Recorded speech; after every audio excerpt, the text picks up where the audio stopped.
It's noon. It's noon. Good afternoon and welcome to the midday news on Emirate Radio.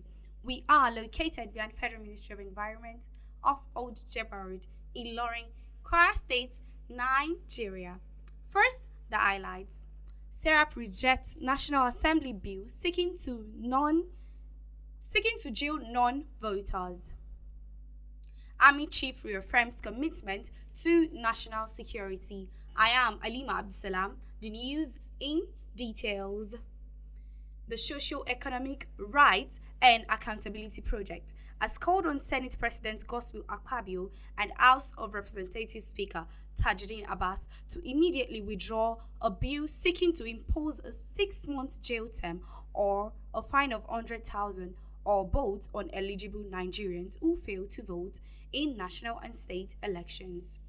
In a letter dated March 29, 2025 and signed by the SERAP's Deputy Director, Kolawole Oluwadare, the organization described the proceed legislation by the National Assembly as oppressive and violation of rights under the Nigerian Constitution and the international human rights law.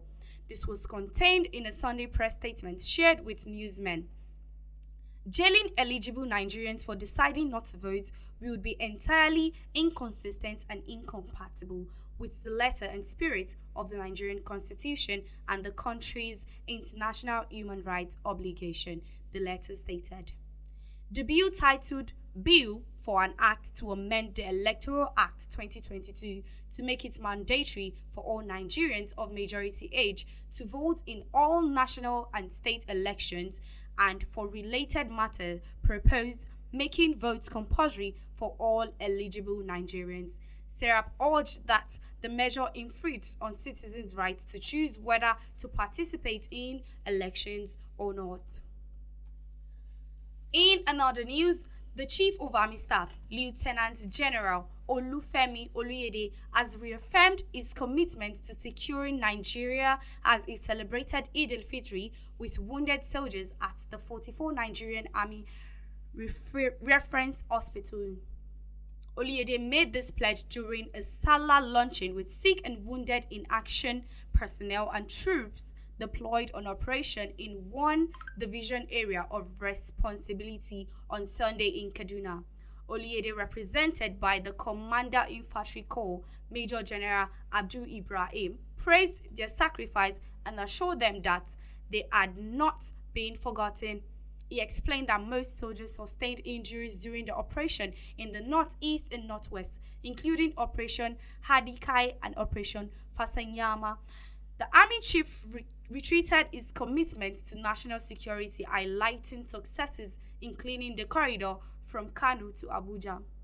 He stated that they are making significant gain in the operation and will continue until the country is fully secured. In spite of acknowledging setbacks, Oluyede expressed optimism about progress, attributing successes to troop reliance, alertness, and determination.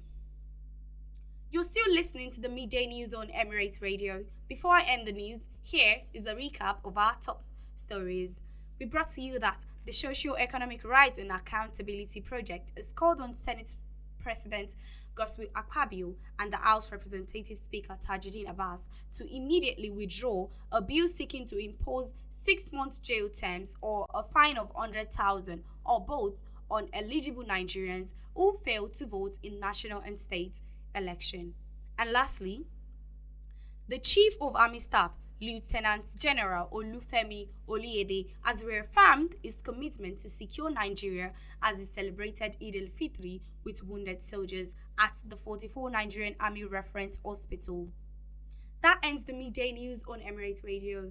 You can follow us on all our social media platforms: Facebook, TikTok, X, Instagram, and YouTube at Emirate Radio Nigeria, or listen to us live on www.emirateradio.ng. The news was edited and brought to you by Alima Abdulsalam. Thanks for listening and Eid Mubarak to everyone.